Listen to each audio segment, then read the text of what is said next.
Hello, here's a video about the Leninist theory of the state versus the Trotskyist theory of the state. So here we'll get started. This is from Wikipedia. Whereas Marx, Engels, and classical Marxist thinkers had little to say about the organization of the state in a socialist society. Very interesting. Marx said nothing about the socialist state. So let's skip down here. Lenin's concept of the dictatorship of the proletariat involved a revolutionary vanguard party, acting as representatives of the proletariat and its interests. According to Lenin's April thesis, the goal of the Revolution and Vanguard Party is not the introduction of socialism, but to bring production and the state under control of the Soviets of Workers' Deputies. So a Soviet is a council. So a workers' deputy is an arm of the state. So Lenin himself argued that the Vanguard Party is not supposed to introduce socialism. So he's not interested in socialism, he's interested in state capitalism, which is what Marx calls his own system in Chapter 2 of the Communist Manifesto. Chapter 2, policy number 5. So here we say, with the failure of the worldwide revolution, war measures that were deemed to be temporary, such as forced requisition of food and the lack of democratic control, became permanent and a tool to boost Joseph Stalin's power, leading to the emergence of Marxism, Leninism, and Stalinism. So this is what people call themselves, Marxist, Leninists, and Stalinists. When it says right here, forced requisition of food and the lack of democratic control are a permanent feature of the USSR.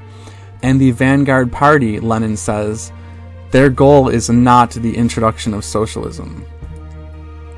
This is straight from Wikipedia. I was talking to a Marxist-Leninist, and he said all of this is accurate. I even had the highlighted parts for him to help him out. Lenin argued that as socialism is replaced by communism, the state will wither away as strong centralized control progressively reduces as local communities gain more empowerment. As he puts succinctly, so long as the state exists, there is no freedom. When there will be freedom, there will be no state. He regarded this structural paradox as the necessary preparation for and antithesis of the desired workers' state, which he forecast would follow. This wording is terrible at this last sentence, but it's clearly a structural paradox, right? That a authoritarian society with a lack of democratic control will somehow wither away.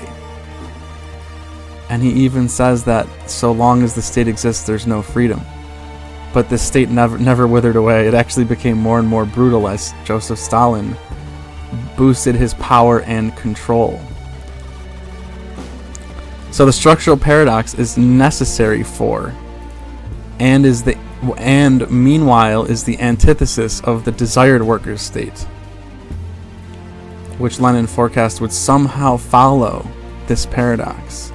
So the antithesis would somehow lead to a workers' state. What? Obviously this wasn't true. Moving on to Trotsky. What was Trotsky's view of the state? Following Stalin's consolidation of power in the Soviet Union and the static centralization of political power, Trotsky condemned the Soviet government's policies for lacking widespread democratic participation on the part of the population and for suppressing workers' self-management and democratic participation in the management of the economy. Because these authoritarian political measures were inconsistent with the organizational precepts of socialism, Trotsky characterized the Soviet Union as a deformed workers' state that would not be able to effectively transition to socialism. So,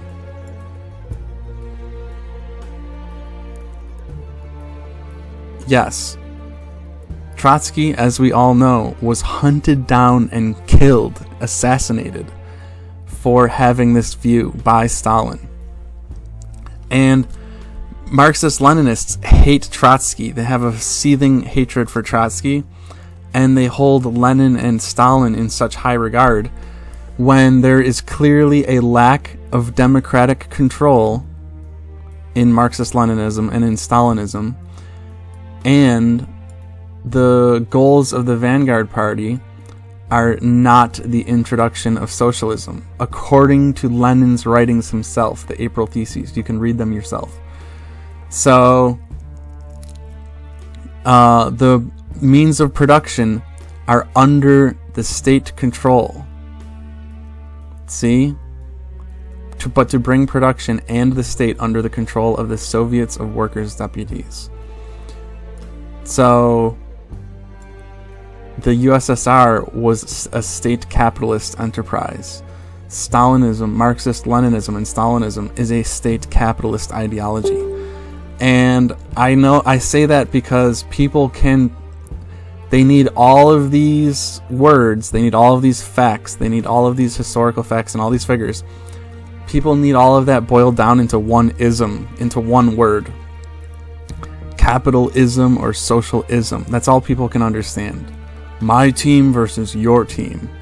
And they get murderously angry, and they'll defend one side to the death over that single word. And this is what propaganda is. Propaganda is designed to emotionally impact the lowest common denominator of society, the NPC. It's designed to act upon the sad brains, the sad, simplistic brains of the NPC. And so, what you have to understand is that Stalinism, Marxist-Leninism lacked democratic control and he had wartime powers during peacetime. Does this sound like a state that would wither away? A state with wartime powers with no democratic control? A dictatorship? It's terrible. Anyway, I'm going to show a conversation I had with a Marxist-Leninist, and I won't read it because it'll take forever and it'll exhaust me, but you can just pause it however you'd wish and read it, and hopefully just get a view of this really pervasive, really disgusting red fascism that is apparent in so many left-wing people. It is demonic. It really is demonic. It really is sociopathic, psychopathic, and I would argue the cause of many of the greatest tragedies in history, of the past, and probably the future as well, because it doesn't seem to go away. There's no amount of evidence like this right here, this evidence. There's no amount of evidence that can convince them that red fascism is bad, can convince them that red fascism is morally bankrupt and against their best interests. And I really think these people are of a soldier mentality. They're really of a secret police / soldier /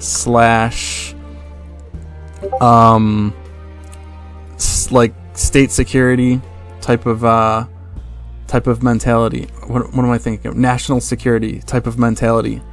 This is the heart of fascism, is this type of thinking. Where the nation is held above ethics, above morals, above human rights, above God, above everything, above their own life. The state is held above their own life, above their families' lives. And the leader of the state, the more brutal he is, the more violent he is, the more he completely lacks any kind of moral compass, the more these red fascists seem to love them. Anyway, with that said, I'm going to switch over to the argument with the Marxist-Leninist, and you can either close the video or put yourself through the misery of reading the text. Thank you, and remember, a single dream is more powerful than 1,000 realities.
Okay, I can't help myself with this last one.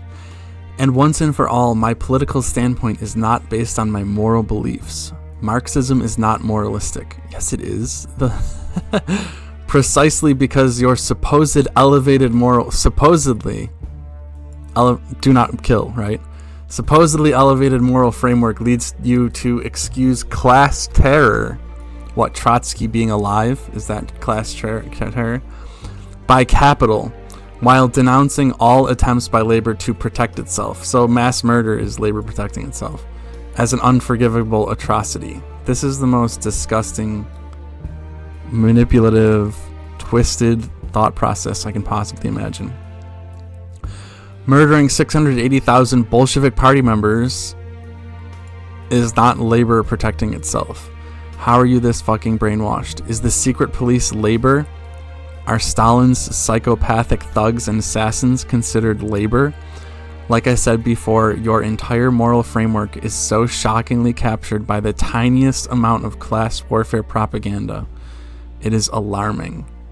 Yes, this is it. This just sums up Marxism.